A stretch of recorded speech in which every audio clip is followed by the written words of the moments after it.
کچھ چیزوں میں یقینی شفا ہے جن میں نمبر 1 شہد ہے، ہنی. ابو سعید رضی اللہ عنہ سے روایت ہے کہ ایک آدمی نبی صلی اللہ علیہ وسلم کی خدمت میں حاضر ہوئے اور عرض کیا کہ میرا بھائی پیٹ کی تکلیف میں مبتلا ہے. آپ نے فرمایا اسے شہد پلاؤ. پھر دوسری مرتبہ وہی صحابی حاضر ہوئے. آپ نے اسے اس مرتبہ بھی شہد پلانے کے لیے کہا. وہ تیسری بار آیا اور عرض کیا کہ میں نے عمل کیا ہے لیکن شفا نہیں ہوئی. آپ نے فرمایا اللہ تعالیٰ سچا ہے اور تمہارے بھائی کا پیٹ جھوٹا ہے، اسے پھر شہد پلاؤ. چنانچہ انہوں نے پھر شہد پلایا تو اسے تندرستی ہو گئی. کیونکہ قرآن مجید میں آتا ہے نا کہ شہد کے بارے میں کہ وہ شفا ہے، فیہ شفاء للناس. اب وہ پہلے کیوں نہیں آرام آ رہا تھا اور پھر کیوں آرام آیا؟ پہلے تو ڈی ٹاکس ہو رہا تھا اور پھر اس کے بعد وہ ہیلنگ ہو گئی. پھر اسی طرح آپ صلی اللہ علیہ وسلم نے فرمایا کہ شفا 3 چیزوں میں ہے: شہد پینا، سینگی لگوانا یعنی پچنے کرانا، اور آگ سے داغنا. اب دیکھیں یہاں اس حدیث میں واضح الفاظ ہیں، آگ سے داغنا. 2 چیزیں، ایک آگ ہے، دوسرے داغ ہے. ٹھیک ہے، اور آگ سے داغنا، اور اپنی امت کو میں داغنے سے منع کرتا ہوں، داغ لگانے سے. کلونجی میں شفا ہے. نبی صلی اللہ علیہ وسلم نے فرمایا سیاہ دانوں میں ہر بیماری سے شفا ہے سوائے موت کے. اجوا کھجور، رسول اللہ صلی اللہ علیہ وسلم نے فرمایا اجوا جنت کے پھلوں میں سے اور اس میں زہر سے شفا ہے. یعنی اگر آپ سمجھتے کہ آپ کے جسم میں آپ کو بلڈ پوائزنس ہو گیا ہے یا ویسے آپ کے اندر بہت ٹاکسنز ہو گئے ہیں تو اس صورت میں بھی آپ اس سے فائدہ اٹھا سکتے ہیں. نبی صلی اللہ علیہ وسلم نے فرمایا جو شخص روزانہ چند اجوا کھجوریں کھا لیا کرے اسے اس دن رات تک زہر اور جادو نقصان نہیں پہنچا سکیں گے. بعض جگہ 7 کھجوروں کا ذکر ہے اور بعض اس میں چند دانوں کا ذکر ہے. تو اگر افورڈ کر سکے تو 1 دانہ ہی روز کھا لیں، 3 کھا لیں، 5 کھا لیں، 7 کھا لیں. لیکن یہ ہے کہ ایسے شخص کو اگر کوئی زہر بھی دے یا اس کو کوئی جادو کی کوشش کرے تو اثر نہیں ہوگا. اسی طرح برنی کھجور کی قسم ہے. رسول اللہ صلی اللہ علیہ وسلم نے فرمایا سب سے بہترین کھجور برنی ہے، وہ بیماری کو دور کرتی ہے اور خود اس میں کوئی بیماری نہیں ہے، یعنی شفا کا ذریعہ ہے. پھر زمزم. ابو جمرہ کہتے ہیں کہ میں ابن عباس رضی اللہ عنہ سے لوگوں کے بے قابو ہجوم کو دور رکھتا تھا. ابن عباس ایک اسکالر تھے، مفسر قرآن. تو لوگ ہجوم کر دیتے تھے ان پر، لیکن کچھ عرصہ نہ جا سکا. بعد میں جب حاضر ہوا تو ابن عباس نے مجھ سے اتنے دن نہ آنے کی وجہ پوچھی. میں نے عرض کیا کہ مجھے بخار ہو گیا تھا. ابن عباس کہنے لگے کہ رسول اللہ صلی اللہ علیہ وسلم نے فرمایا بخار جہنم کی گرمی کے اثر سے ہوتا ہے، اس لیے اسے آب زمزم سے ٹھنڈا کیا کرو. یعنی بخار کے مریض کو آب زمزم پلائیں بھی، ماتھے پہ پٹیاں بھی کریں، چھڑکاؤ بھی کریں، کسی بھی طریقے سے اس کو ٹھنڈا کریں زمزم کے ساتھ. پھر پانی سے علاج. نبی صلی اللہ علیہ وسلم نے فرمایا جب کسی کو بخار ہو جائے تو 3 رات سحری کے وقت اس پر ٹھنڈا پانی بہایا جائے، یعنی صبح ارلی مارننگ. اب یہ وقت آپ نے خود مقرر کیا ہے، اس لیے اس وقت کی پابندی کرنا مسنون طریقہ ہوگا. بعض اوقات لوگ خود سے خود ایسی چیزیں اپنے لیے لازم کر لیتے ہیں، وہ ٹھیک نہیں. پھر ہے گائے کا دودھ. عبداللہ سے روایت ہے کہ رسول اللہ صلی اللہ علیہ وسلم نے فرمایا اللہ تعالیٰ نے بڑھاپے کے علاوہ ہر بیماری کا علاج نازل کیا ہے. گائے کا دودھ لازمی طور پر استعمال کیا کرو کیونکہ یہ ہر قسم کا درخت چرتی ہے. یعنی جو جانور مختلف درخت چرتے ہیں پھر ان کے دودھ کے اندر اس کا اثر آ جاتا ہے. یعنی وہ ایک طرح سے ان کے دودھ میں بہت ساری میڈیسنز خود بخود شامل ہو جاتی ہیں. حجامہ کے ذریعے علاج. ابن عباس بیان کرتے ہیں نبی صلی اللہ علیہ وسلم نے فرمایا بہترین دن جس میں تمہیں سینگی لگوانی چاہیے وہ چاند کا 17واں 19واں اور 21واں دن ہے. معراج کی رات فرشتوں کے جس گروہ کے پاس سے بھی میں گزرا اس نے یہی کہا اے محمد صلی اللہ علیہ وسلم سینگی لگوانے کا اہتمام ضرور کرنا، یعنی حجامہ ضرور کروانا. فرشتوں کی ہر جماعت نے آپ کو یہی مشورہ دیا. اور الحمدللہ یہاں پر تو آپ دیکھیے کہ بہت سے ایسے لوگ موجود ہیں کہ جن کو اللہ نے یہ علم دے رکھا ہے اور وہ لوگوں کی مدد کر سکتے ہیں. پھر آپ نے فرمایا کہ معراج کی رات میں فرشتوں کی جس جماعت کے پاس سے بھی گزرا اس نے یہی کہا کہ اے محمد صلی اللہ علیہ وسلم اپنی امت کو سینگی لگانے کا حکم دیجیے. یعنی پہلے ایک اور جگہ پر اپنے بارے میں اور یہاں پر امت کے لیے حکم دیا گیا. نبی صلی اللہ علیہ وسلم نے فرمایا نہار منہ سینگی لگوانا یعنی بغیر کھائے بہتر ہے اور اس میں شفا ہے اور برکت ہے. یہ عقل بڑھاتا ہے, حافظہ تیز کرتا ہے. اللہ برکت دے. جمعرات کو سینگی لگوایا کرو اور کوشش کیا کرو کہ بدھ, جمعہ, ہفتہ اور اتوار کے روز سینگی مت لگوایا کرو. سینگی جو ہے سینگ سے ہے. اور پیر اور منگل کو سینگی لگوایا کرو.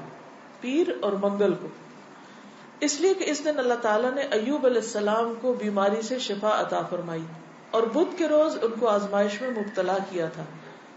اور ہمارے یہاں کیا کہتے ہیں, بدھ کام سود, حالانکہ ان کو بدھ کے دن تکلیف ہوئی تھی.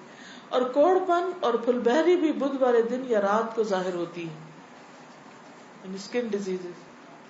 انس رضی اللہ عنہ کہتے ہیں کہ رسول اللہ صلی اللہ علیہ وسلم نے فرمایا جب تم میں سے کسی کا خون بھڑکنے لگے یعنی بلڈ پریشر ہو جائے, بی پی ہائی ہو جائے, تو وہ سینگی لگوائے, کیونکہ خون کے جوش مارنے سے آدمی کی موت واقع ہو سکتی ہے.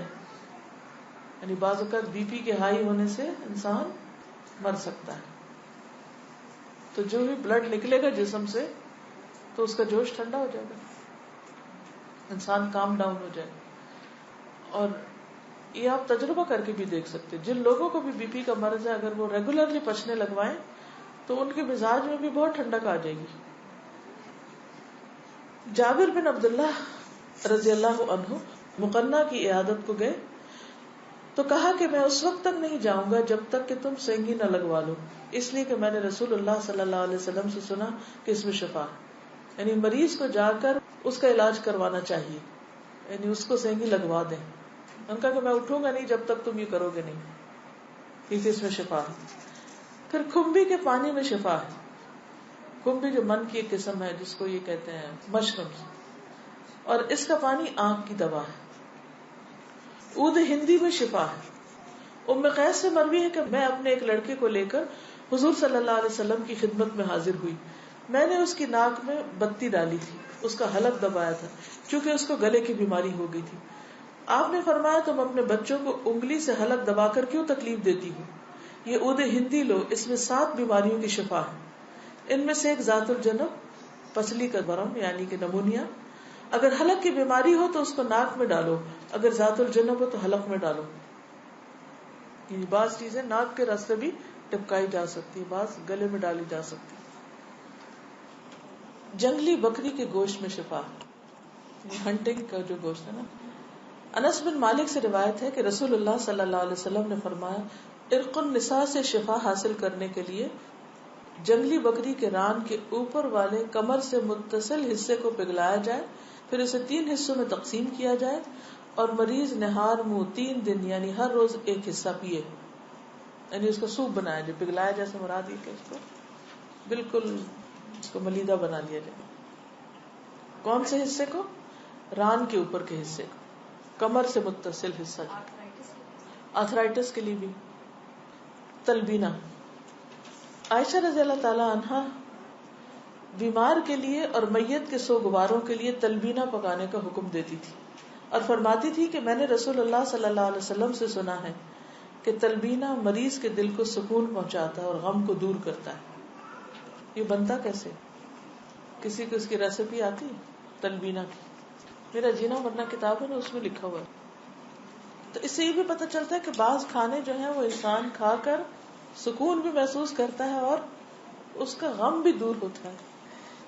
حضرت عائشہ تلبینہ پکانے کا حکم دیتی اور فرماتی کہ اگرچہ وہ مریض کو ناپسند ہوتا ہے لیکن وہ اس کو فائدہ دیتا ہے. جیسے بعض اوقات بیمار ہو جائے نا تو ساگو دانہ دیتے ہیں تو وہ بالکل اچھا نہیں لگتا, لیکن وہ بھی فائدے کی چیز ہے. مہندی. سلمہ ام رافع جو رسول اللہ صلی اللہ علیہ وسلم کی آزاد کردہ باندی ہیں فرماتی ہیں کہ نبی صلی اللہ علیہ وسلم کو زخم ہوتا یا کانٹا چبھتا تو آپ اس جگہ مہندی لگاتے. اب یہ اتنی ساری چیزیں یاد نہیں رہیں گی تو آپ یہ کر سکتے ہیں کہ ایک اپنی ڈائری بنا لیں جن میں صرف ان چیزوں کے نام لکھ کے رکھ لیں, اور کبھی زکام ہو, بخار ہو, کچھ ہو تو صرف ایک ایک لفظ آگے لکھ لیں جیسے بخار ہے تو زمزم لکھ لیں، نمونیا یا زکام وغیرہ ہے تو عود ہندی اور اس طرح کی چیزیں لیں، غم ہے تو تلبینہ لکھ لیں. تو ایک ایک ورڈ میں ایک چیک لسٹ بنا کے رکھ لیں، کیونکہ جب تکلیف آتی ہے تو اس وقت حافظہ بھی کام نہیں کرتا، انسان سوچتا ہے اچھا بھلا کرنا کیا تھا، اور جب ٹھیک ہو جاتے پھر یاد آتا او پچھلی دفعہ یہ کیا تھا تو بڑی جلدی فائدہ ہوا تھا. زمین کی مٹی. عائشہ رضی اللہ عنہا سے مروی ہے کہ نبی صلی اللہ علیہ وسلم مریض کے لیے شہادت کی انگلی زمین پر لگا کر یہ دعا پڑھتے، یعنی سامنے کی انگلی، اللہ کے نام کی مدد سے ہمارے زمین کی مٹی ہم میں سے کسی کے تھوک کے ساتھ، تاکہ ہمارا مریض ہمارے رب کے حکم سے شفا پائے. بسم اللہ تربت ارضنا بریق عبادنا یشفی سقیمنا باذن ربنا. یعنی یہ پڑھ کے تو تھوک لگا کے زمین کی مٹی سے اس جگہ پر جیسے درد ہو رہی ہے کچھ تو وہاں پر آپ لگا دیتے. اسی طرح آپ دیکھیے کہ اب جس طرح ہم ہر وقت لوگ کمپیوٹر پہ بیٹھے رہتے ہیں یا ریز سے ایکسپوز ہوتے ہیں، تو ان کے علاج کے لیے ننگے پاؤں زمین پہ چلنا چاہیے یا مٹی پہ چلنا چاہیے. یہاں تو آپ صحرا میں رہتے ہیں، ریت کے جو ڈیونز ہیں ان میں جائیں اور اس میں لوٹ پوٹ ہوں، ہاتھوں میں ریت ویت لے کے بیٹھے تو آپ ریلیکس فیل کریں گے، بہت فائدہ ہوگا آپ کو. پہلے لوگ بچوں کو کہتے تھے کہ اگر ان کو مٹی کے اوپر کھیلنے کے لیے چھوڑ دیا جائے، اور باقاعدہ سب بچے مٹی سے کھیلتے تھے، لیکن اب اس کی جگہ پلاسٹک نے لے لی، پلاسٹک کے کھلونوں سے کھیلتے یا کریون وغیرہ سے کھیلتے. اب اس کا نتیجہ کیا کہ ہر وقت کیمیکلز ہاتھ میں پکڑے ہوئے بچوں کو، کھلاتے بھی ان کو ایسی چیزیں ہیں، دیتے بھی ان کو ایسی چیزیں، پہناتے بھی ان کو ایکریلک ہیں. نتیجہ کیا ہوتا ہے کہ وہ ایک آرٹیفیشل سی چیز بن جاتے ہیں، ان کے اندر وہ نیچر سے قریب نہیں ہوتے تو عادات اور اخلاق بھی بدل جاتے ہیں. تو ان کو مٹی سے اور ایسی چیزوں سے ایکسپوز کریں، اس سے فائدہ ہوگا. اور آخری بات یہ کہ پرہیز علاج سے بہتر ہے. ام المنذر بنت قیس انصاریہ کہتی ہیں کہ رسول اللہ صلی اللہ علیہ وسلم میرے پاس آئے، آپ کے ساتھ علی رضی اللہ عنہ بھی تھے جو ابھی ابھی بیماری سے صحت یاب ہوئے تھے. کچھ نیم پختہ کھجوریں جو پک گئی تھی لٹکی ہوئی تھی.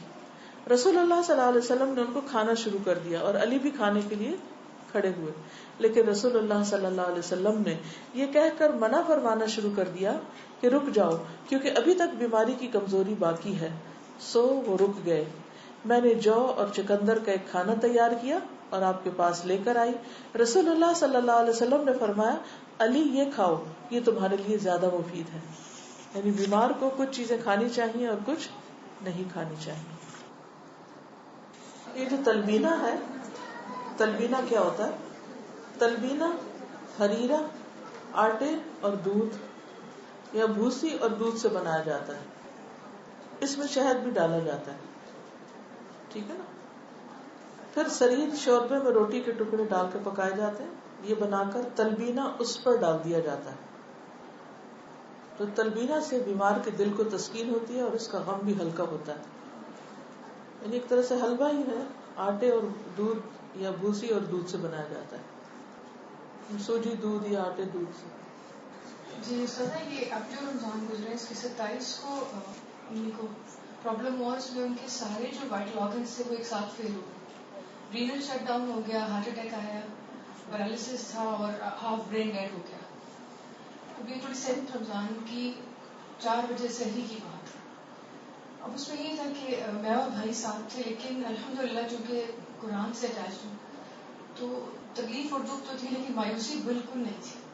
تھرو آؤٹ راستے میں جو بھی ان کا حال تھا اس میں تھرو آؤٹ اللہ تعالیٰ سے دعائیں مانگتے رہے کہ اللہ تو پڑھنے والی رات ہے، آپ قبول کریں گے.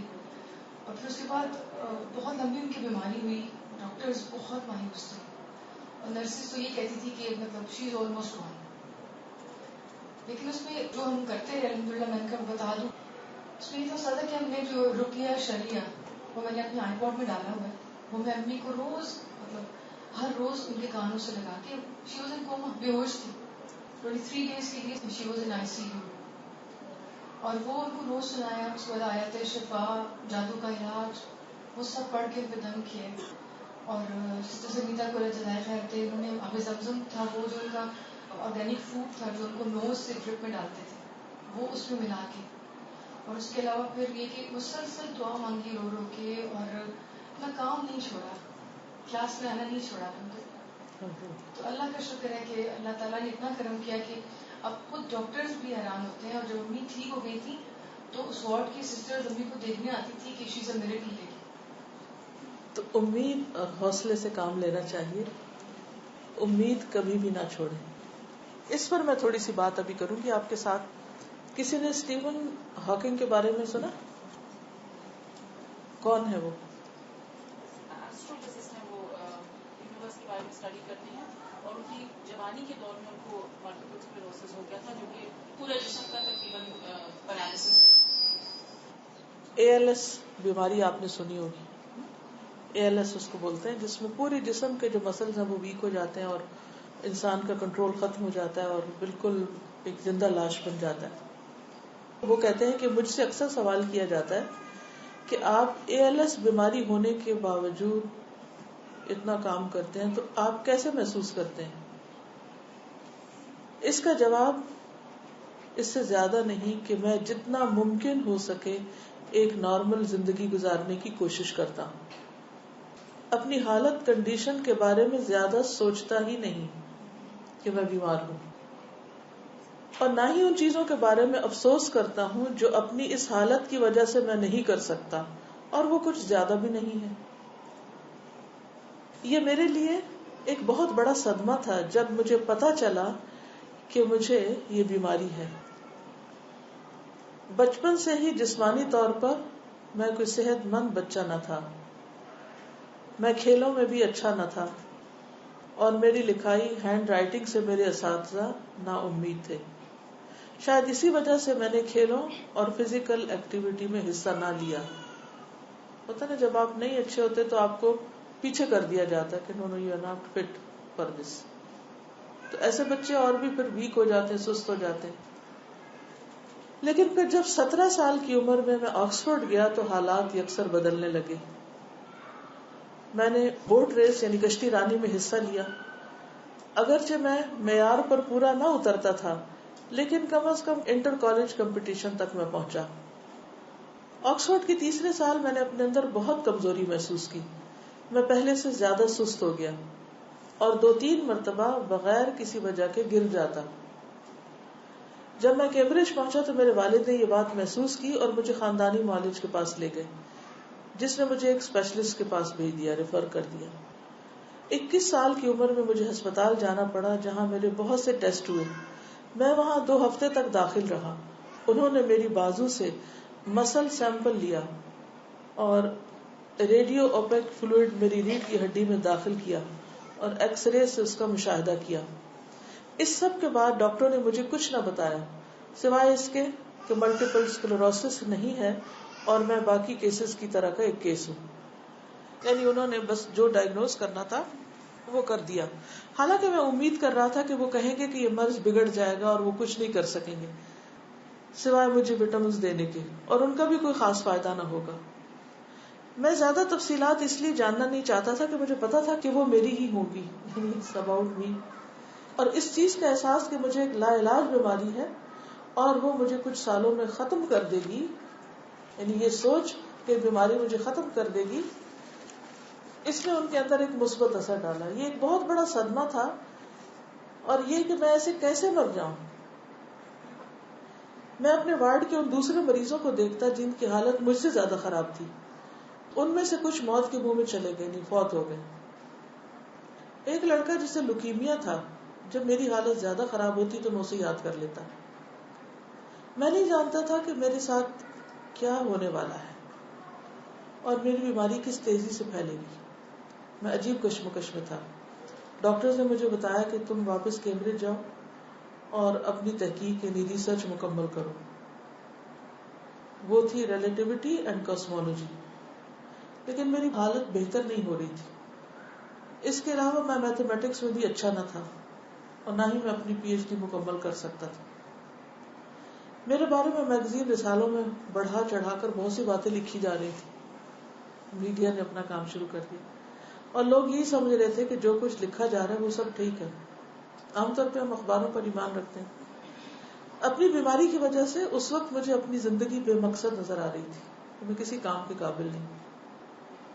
لیکن اب میں سوچتا ہوں کہ اگر میں ٹھیک ہو جاؤں تو بہت سے لوگوں کو فائدہ پہنچانے والے کام کر سکتا ہوں. میری بیماری کا خطرہ میرے مستقبل پر منڈلا رہا تھا، لیکن اب میں زندگی کو انجوائے کرنے لگا اور اپنی ریسرچ پر بھی کام کرنے لگا. سوچ بدل لی اپنی. اس دوران میری منگنی ہو گئی اور میں نے اپنی رسپانسبلٹی کو سمجھتے ہوئے ریسرچ فیلوشپ کے لیے درخواست دی. کچھ عرصے بعد وہ منظور ہو گئی، شادی بھی ہو گئی. میں خوش قسمت تھا کہ مجھے تھیوریٹیکل فزکس میں کام کا موقع ملا جس میں میری معذوری رکاوٹ نہ تھی. میری خوش قسمتی کہ میں اپنی ریسرچ کی وجہ سے مشہور ہو گیا. اس دوران میری معذوری بھی بڑھتی چلی گئی، جس کا مطلب تھا کہ اب میں صرف ریسرچ ہی کر سکوں گا، پڑھا نہ سکوں گا. جب میری شادی ہوئی تو میری بیوی پڑھ رہی تھی اور اسے پورا ہفتہ لندن ہی میں رہنا پڑتا. رہائش کے معاملات بھی مشکلات کے باوجود ہم خوش قسمت رہے. بہت سی رہائشی مشکلات کا سامنا کرنے کے بعد آخر مجھے کالج کی مدد سے ایک بلڈنگ میں گھر مل گیا، لیکن سیڑھیاں چڑھنا میرے لیے مشکل ہو گیا. آخر کار کالج کے نئے برسر کی مدد سے مجھے نچلی منزل پر گھر مل گیا جو ہوادار بھی تھا اور میں آسانی سے ویل چیئر پر کالج جا سکتا تھا. اس کے علاوہ اس گھر کے اطراف میں باغ میرے 3 بچوں کے کھیلنے کے لیے بھی اچھا تھا، یعنی اسی دوران اس کے بچے بھی ہوئے. 1974 تک میں خود کھانا کھا سکتا تھا. میری بیوی جین نے میری دیکھ بھال کے ساتھ بغیر اور کسی مدد کے بچوں کی پرورش بھی کی. سب کچھ روز بروز مشکل ہوتا جا رہا تھا. ہم نے ایک ریسرچ اسٹوڈنٹ کو اپنے ساتھ گھر میں رہنے کی سہولت دی. اس کے بدلے میں وہ میری مدد کرتا، بستر میں لیٹنے اٹھنے میں میری مدد کر دیتا. 1980 میں ہم نے نرس کی سہولت حاصل کر لی جو 1 یا 2 گھنٹے کے لیے صبح یا شام میں آتی. یہ 1985 تک سلسلہ جاری رہا. جب مجھے نمونیا ہو گیا تو میرا ٹیکاٹمی ہوا. کہتے کہ ایک میڈیکل آپریشن ہوتا ہے، ونڈ پائپ میں وہ ہول کیا سو ہی کین بریتھ، جس کے بعد مجھے 24 گھنٹے نرسنگ کیئر کی ضرورت ہو گئی. یہ سب کچھ بہت سی تنظیموں کی مدد کے ساتھ ممکن ہوا. آپریشن سے پہلے میری سپیچ مبہم ہوتی جا رہی تھی، بول نہیں سکتا تھا. صرف کچھ لوگ ہی جو مجھے پہلے سے جانتے تھے کسی حد تک میری بات سمجھ سکتے. میں بمشکل دوسروں کو اپنی بات سمجھا سکتا تھا. اس دوران میں نے سائنٹیفک پیپرز سیکرٹری کو ڈکٹیٹ کروا کر لکھے اور میں نے انٹرپریٹر کی مدد سے سیمینارز کیے. انٹرپریٹر میرے الفاظ کو واضح کر کے دہراتا تھا. تاہم اس آپریشن کے بعد میری بولنے کی صلاحیت بالکل ختم ہو گئی. ایک وہ وقت آیا کہ میں الفاظ کو لیٹر بائی لیٹر بول کر سپیل آؤٹ کر کے ادا کرتا. جیسے کٹ کہنا ہے تو CUT اس طرح بولنا شروع ہو گیا اور آنکھوں کے اشارے سے وہ لیٹر بتاتا. جب میرے سامنے صحیح مطلوبہ لیٹر کا کارڈ رکھا جاتا تو اس وقت بتاتا کہ ہاں، یعنی خود اب بولنا بھی بند ہو گیا، CUT بھی بند ہو گیا، آنکھیں ہلا سکتا تھا سر اور اس سے وہ ورڈز بناتا. اس طرح سے گفتگو بہت مشکل تھی اور اس طرح ریسرچ پیپر لکھنا بھی بہت مشکل تھا. تاہم ایک کمپیوٹر ایکسپرٹ نے جس کا تعلق کیلیفورنیا سے تھا اس نے میری مدد کی. اس نے ایک کمپیوٹر پروگرام لکھا جس نے میرے لیے ممکن کر دیا کہ میں ایک اسکرین پر دیے ہوئے ورڈز یا لیٹر کو مینیوز سے ایک بٹن کے ذریعے سے سلیکٹ کروں. یہ پروگرام ایک سوئچ، سر کی موومنٹ اور آئی موومنٹ سے کنٹرول ہو سکتا تھا. سر کی موومنٹ، آئی موومنٹ اور سوئچ کی مدد سے کنٹرول ہوتا. ایک بہت بڑا ٹرننگ پوائنٹ تھا زندگی میں. جب میں وہ الفاظ بولنا چاہتا تو جوڑ لیتا اور ان کو مکمل کر لیتا. میں انہیں سنتھسائزر میں سینڈ کرتا جو وہ جملوں کی شکل دیتا. پھر کیمبرج ایڈاپٹیو کمیونیکیشن نے میری ویل چیئر میں ایک پورٹیبل کمپیوٹر اسپیچ سنتھسائزر نصب کر دیا، ویل چیئر میں ساتھ لگا دیا، جس نے میرے لیے کمیونیکیشن آسان کر دی. اب میں 1 منٹ میں 15 الفاظ کو مینج کر سکتا تھا. جو کچھ میں نے لکھا ہوتا وہ بول سکتا یا ڈسک پہ محفوظ کر لیتا. ان کا پرنٹ بھی لے سکتا تھا، جملہ جملہ دہرا سکتا تھا. اس طرح میں نے 1 کتاب اور درجنوں ریسرچ پیپر لکھے.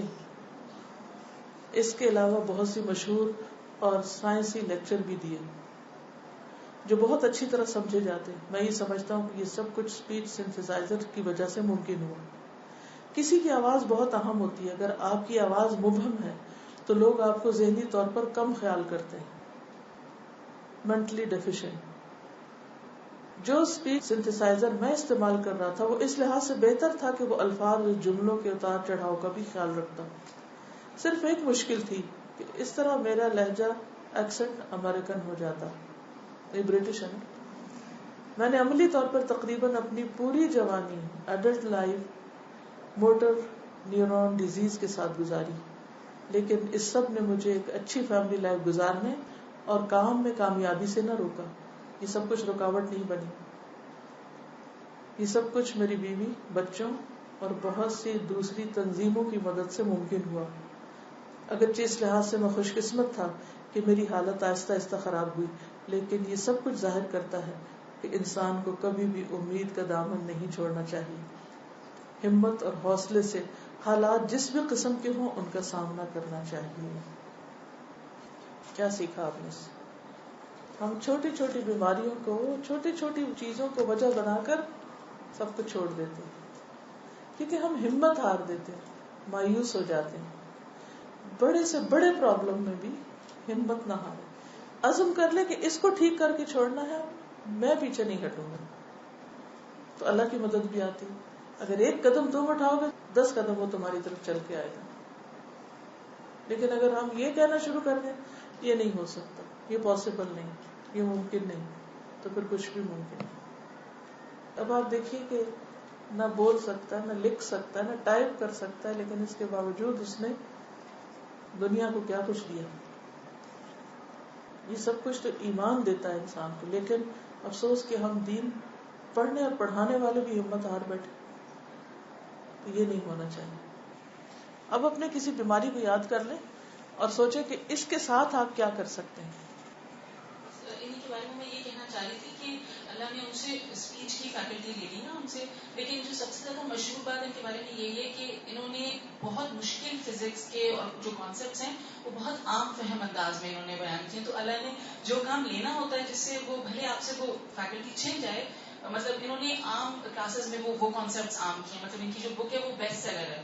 یہ بہت عجیب بات سمجھی جاتی ہے کہ اتنی کمپلیکیٹڈ کانسیپٹس کی بک جو ہے وہ بیسٹ سیلر ہے، بیکاز انہوں کے میں یہ وہ ابیلٹی ہے کہ بہت عام فہم انداز میں بیان کرتے ہیں. لوگوں کے لیے سمپلیفائی کر دی. مطلب کتنی حیرت کی بات ہے. نوبل پرائز بھی ان کو ملا. یہ سیکھنے کی چیز ہے کہ اتنی کم فیکلٹیز کے باوجود انہوں نے اتنا بڑا کام کیا، اور ہمارے پاس اتنی بڑی بڑی نعمتیں ہیں اور ہم اتنے چھوٹے کام کرتے ہیں، پورا یوز بھی نہیں کر رہے اپنے آپ کو. سب سے پہلے یہ لگتا ہے کہ جب ہم بیمار ہو نا تب ہم بھول جائیں کہ ہم بیمار ہیں. جب ہم یاد کرتے رہتے ہیں نا کہ ہم بیمار ہیں تو اور بیمار ہوتے رہتے ہیں، اور جتنا سوتے ہیں نا تو اور بیمار ہوتے ہیں. اگر اٹھ کر اپنا کام کرنے لگ جائے تو بھول جاتے ہیں کہ ہم بیمار ہیں. ذہن بانٹنے کی ضرورت ہے. سیلف پٹی کا شکار نہیں ہونا چاہیے، اور چھوٹی چھوٹی باتوں پر بہت بڑے بڑے ریئیکشن نہیں کرنے چاہیے.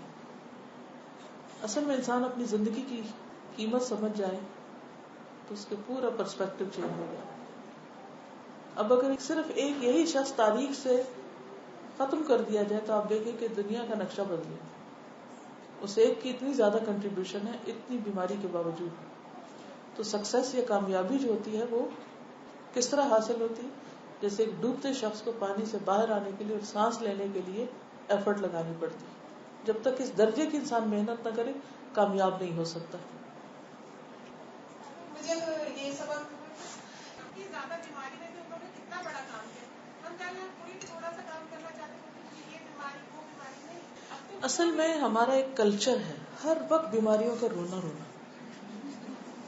سر درد شاید اتنا نہ ہو جتنا بتا کے ہم زیادہ کر لیتے ہیں. اصل میں ہم اٹینشن سیکر ہیں. ہم ہر وقت چاہتے ہیں کوئی ہمیں توجہ دے، اور وہ بیماری کے بغیر مل نہیں سکتی. لہٰذا بیماری نہ بھی ہو تو اس کو کریدتے رہتے ہیں.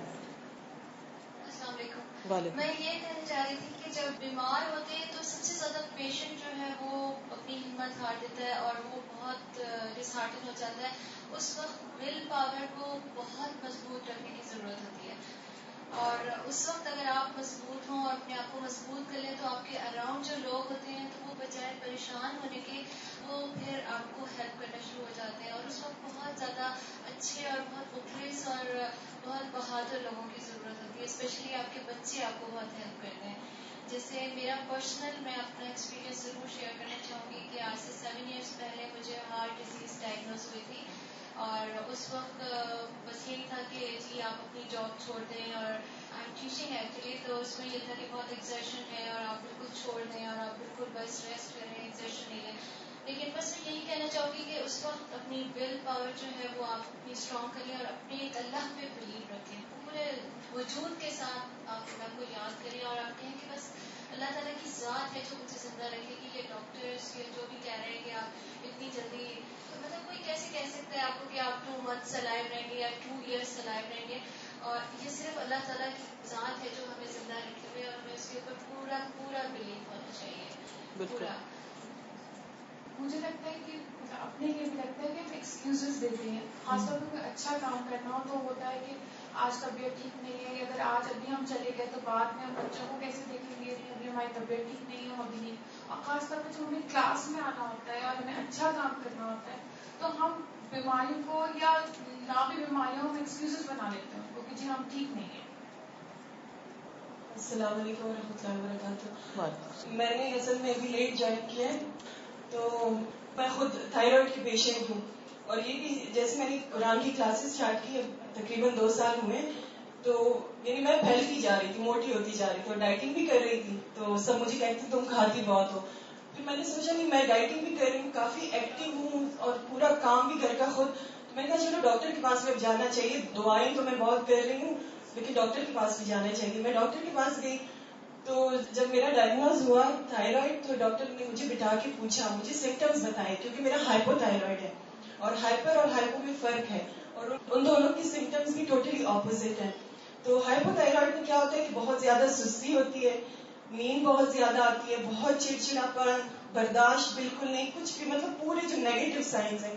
اور میں حیران ہو گئی, سوائے ایک سائن کے, مطلب جو موٹاپا ہے, اس کے علاوہ مجھ میں اور کوئی سائن ہی نہیں تھا. تو ڈاکٹر نے مجھے کہا کہ تم دوبارہ سے بولو. اس نے میرے دوبارہ سے ٹیسٹ کرائے, تو وہ ہائپر نکل ہی نہیں رہا تھا اور وہ ہائپو تھا. تو پھر میں نے ڈاکٹر کو کہا کہ میں آپ کو ایک فرینکلی چیز بتانا چاہتی ہوں. تو اس نے کہا کیا؟ میں نے کہا اصل میں اپنے ایک اور کلینک بھی جاتی ہوں. تو اس نے کہا کون سے؟ میں نے کہا الحمدللہ جب سے میں نے قرآن جوائن کیا ہے, قرآن کلاسز, مطلب کورسپونڈنگ تو میں کرتی تھی 5-6 سال سے الحمدللہ, استاذہ میں آپ کو سنتی آ رہی ہوں, لیکن رمضان میں جو 2 سال ہوئے سمیتا باجی کے ساتھ میں نے کیا, اور اس کے بعد الحمدللہ عالیہ باجی کے ساتھ میں ابھی تک ہوں. اور انشاءاللہ میری خواہش ہے کہ میں مرتے دم تک الہدا سے ہی جڑی رہوں, کیونکہ الحمدللہ مجھے واقعی فیل ہوتا ہے یہی صراط المستقیم ہے. تو استاذہ میں نے پھر ڈاکٹر کو فرینکلی بتایا کہ میں قرآن کی اسٹوڈنٹ ہوں. میں یہ نہیں کہتی کہ میں بہت نیک ہوں, میں بہت گناہگار ہوں, گناہگار نہیں کہ میں ایک مریضہ ہوں, اسی لیے میں اس کلینک کو کبھی نہیں چھوڑ سکتی. اور الحمدللہ شاید مجھ میں یہ سمٹمز ہوں بھی, لیکن وہ میں اپنے آپ کو دبا کے وہ سمٹمز, شاید اللہ عالم, تو وہ سمٹمز مجھ میں دکھائی نہیں دیتے سوائے موٹاپے کے. اور الحمدللہ اب جو وہ دوا اسٹارٹ کی ہے تو تھوڑا تھوڑا وہ سمٹمز بھی کم ہو رہے ہیں. جزاک اللہ خیر. اوکے, جزاکم اللہ خیرن. اجازت چاہتی ہوں. اللہ تعالی ہم سب کو شفائے کاملہ عطا فرمائے. سبحانک اللہم و بحمدک, نشہد ان لا الہ الا انت, نستغفرک و نتوب الیک. السلام علیکم ورحمۃ اللہ وبرکاتہ.